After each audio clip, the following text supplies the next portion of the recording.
RF com você de volta agora para falar sobre um assunto super sério e que passa desapercebido muitas vezes. Porque é tão comum no Brasil um crime que acontece e é tão comum que as pessoas também consideram comum o que acontece. E aí a gente vai falar com ela, que está aqui com a gente já, que é a Renata Franco, advogada. Muito obrigado pela presença. Que é o tráfico de animais, né? A gente nem para pensar sobre isso, mas é uma calamidade que acontece no nosso país, né, Renata? É, realmente, e às vezes até por desconhecimento, porque tem muita gente que às vezes acaba adquirindo algum animal sem a procedência adequada e não sabe que precisa da procedência. Então seria um animal daí proveniente do tráfico e é por falta de conhecimento mesmo. E o Brasil está num índice alto, não é? O Brasil é o segundo maior país com essa movimentação irregular de animais. E sempre tem também aquelas pessoas... Para você, Gustavo. Aqui. Sempre tem aquelas pessoas também, Renata, que acontece o seguinte. Ela compra esse animal e ela acha que ela está fazendo o bem. Ah, esse animal iria sofrer se tivesse em outra condição. Você acha que aí está o maior engano desse tipo de prática pro consumidor final?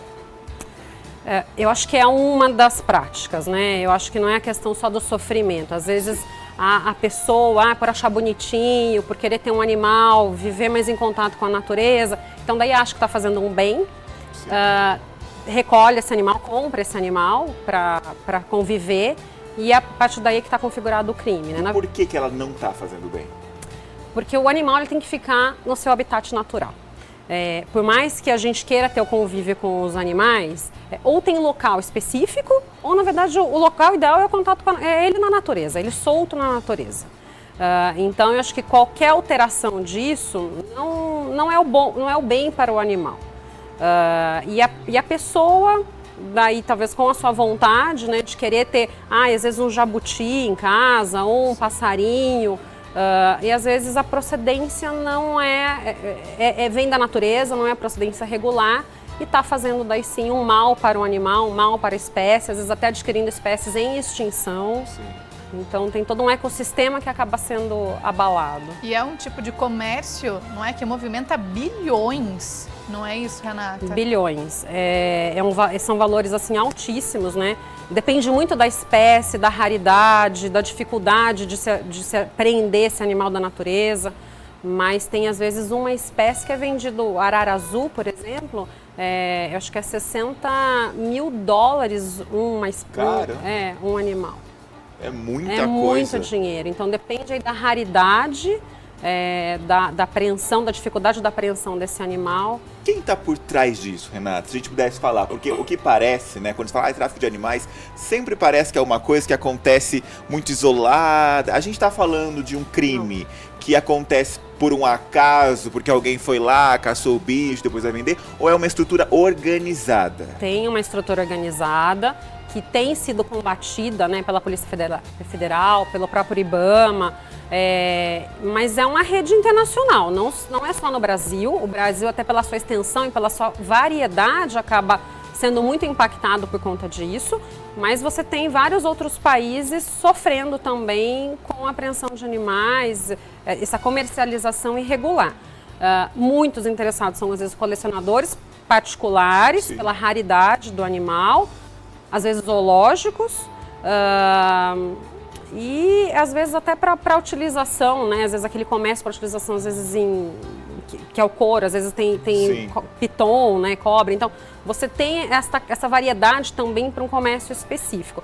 E tem daí aqueles que é por puro desconhecimento, que daí eu acho que é que as dá para pessoas diferenciar. Não têm essa informação também de que o animal é do Estado ou é do governo e tem que ficar no seu habitat natural. Acha que ele está aqui, ele vai sofrer, deixa eu pegar ele e levar ele para minha casa. Às vezes o que acontece, que já aconteceu de chegar, às vezes, como que eu faço para regularizar uma arara ou algum outro pássaro que chegou na minha casa, eu comecei a alimentar, ele está comigo há algum tempo. E não regulariza.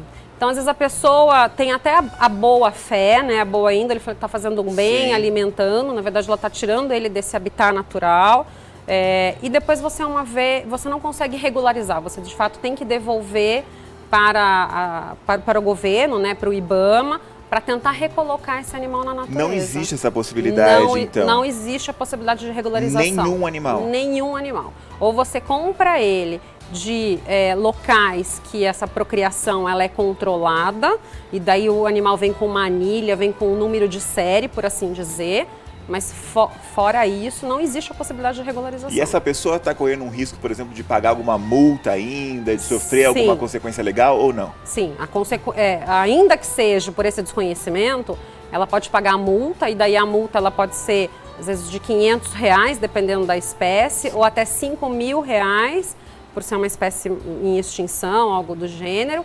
As multas podem chegar na totalidade até R$1 milhão ou mais. E tem a pena criminal também. A pessoa... É que na prática é muito difícil você prender por um crime ambiental. Acaba tendo aquilo que a gente chama de transacionar a pena. Então, e isso para você é positivo ou negativo? É negativo. Na verdade, você não, a pena criminal ela acaba inibindo o comércio ilegal. Então, eu acho que a pessoa que desconhece o fato não vai mudar a sua prática porque ela desconhece. Mas aquele que pratica com a intenção deliberada de obter alguma vantagem, ele não vai deixar de cometer o crime, pelo contrário, porque ele sabe que a pena é pequena. Vai ficar impune, vai ter uma pena disso. de multa, mas a pena de multa, até pelo que ele acaba às vezes ganhando, ela acaba sendo irrelevante, e a pena de prisão acaba não tendo na prática. Isso é o que você falou de transacionar, é isso a pena? Na verdade são as penas que se chamam dentro do direito de menor potencial ofensivo. Então você pode fazer um acordo com o judiciário, o Ministério Público, e você presta serviços à comunidade, doa cesta básica, então você não vai para a prisão por conta do crime. Isso mostra nossos valores, né? Menor potencial ofensivo, mas está matando os animais. Exatamente. Agora, outra coisa, você diria que no Brasil, a impressão que se tem, pelo menos, isso é noticiado todo santo dia, tem reportagem sobre o tráfico de animais, e parece que são as aves os principais alvos aí. Tá correto isso? Tá correto. As aves e acho que na sequência os répteis, mas as aves, principalmente aqui da Mata Atlântica e da Amazônia, são os principais focos. Sim. Você acompanha, atende esses casos, Renata? Você conseguiu identificar em contato com essas pessoas, clientes ou não, qual é a graça? Quem coleciona ou quem precisa de um animal como esse, que considera mais adequado estar com esse animal em casa do que na natureza, qual é a graça por que a pessoa faz isso? De comprar, né? Porque quem vende pelo dinheiro, quem compra e gasta às vezes milhões, né, para ter aquele animal e tirar ele do local dele. Sim. Na verdade, quem eu acabo atendendo é a pessoa que tem o desconhecimento, que pega um animal da natureza e quer regularizar, ou às vezes alguém até mesmo que tem um criadouro, né, pelo IBAMA, mas acaba sofrendo alguma fiscalização e tem uma apuração.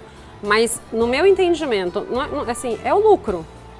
Né? A pessoa, na verdade, ela quer obter uma vantagem econômica, e às vezes acaba se aproveitando de pessoas, porque na verdade quem acaba iniciando, retirando esses animais do habitat natural, são pessoas muitas vezes com um poder econômico muito pequeno e que precisam às vezes disso para sobreviver. Na verdade, que é quem caça esses animais. Que é quem caça, que é quem conhece aonde esses animais vivem, conhece o hábito do animal. E tem a familiaridade para capturar. Então chega alguém e fala assim, você mora nessa região, tem muito desse tipo de animal. Se você caçar para mim, eu vou te dar tanto em dinheiro. E muitas vezes nem recompensa muito. Não recompensa, porque na verdade é uma pessoa muito simples, né? Sim. Então ela acaba fazendo isso, às vezes até sabe qual que é o destino, mas faz por uma mera sobrevivência, por assim dizer. E a pessoa que é o interceptador, né? Coloca na internet, né? Mercado Negro. E às vezes WhatsApp, vendendo. Né? Até tem uma matéria no site do IBAMA comentando que tem toda uma rede hoje formada até por WhatsApp, Facebook, que eles têm pedido, o governo, até uma ajuda dessas instituições para tentar coibir, para tentar de fato chegar a quem comercializa. Agora, Renata, sei que o meu vizinho faz isso, tem alguns animais irregulares na casa dele. O que eu faço para denunciar, então?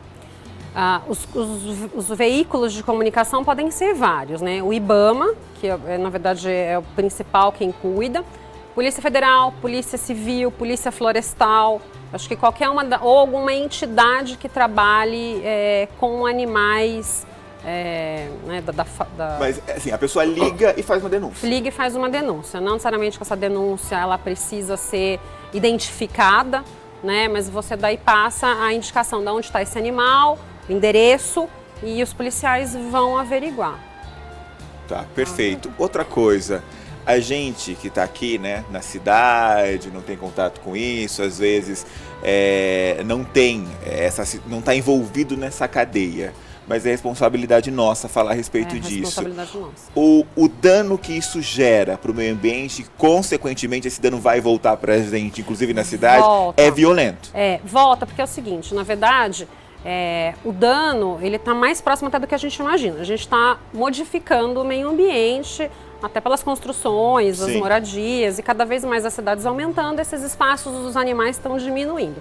As espécies, consequentemente. Então, a extinção de espécie, ela tem aumentado muito. Existe uma previsão grande de extinção, né, ao longo dos anos. E isso impacta diretamente as cadeias.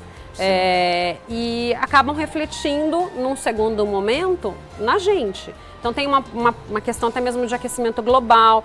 Não é direto? Não é. Mas são impactos que são cadeados, né? E que daí o homem acaba sofrendo isso em último momento, essa consequência. Perfeito, maravilha. E é uma coisa que se você para pensar de verdade, é surreal, né, Renata? E eu vou te falar, é comum, às vezes a gente está na cidade, fala, não tem, mas na cidade tem, porque às vezes é o passarinho que está lá no quintal, que está na gaiola, é o jabuti, que é muito comum, né, uma iguana, quantas pessoas que a gente acha que é absurdo, mas às vezes tem cobra de estimação, e muitas vezes não é proveniente, foi pego da natureza mesmo, em algum passeio que a pessoa estava fazendo, ou...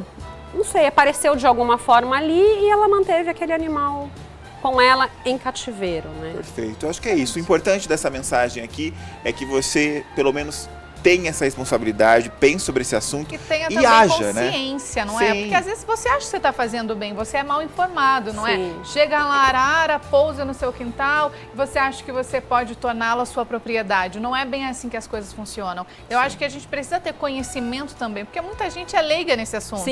Acha que você está fazendo bem, não é? Acha que é só crime aquelas pessoas que compram. Ela chegou aqui na minha casa.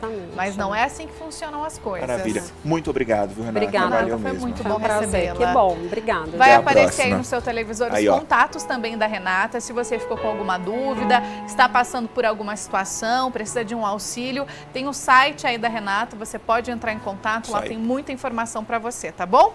Nós vamos para o intervalo, é bem rapidinho, não saia daí, o nosso programa volta daqui a pouco.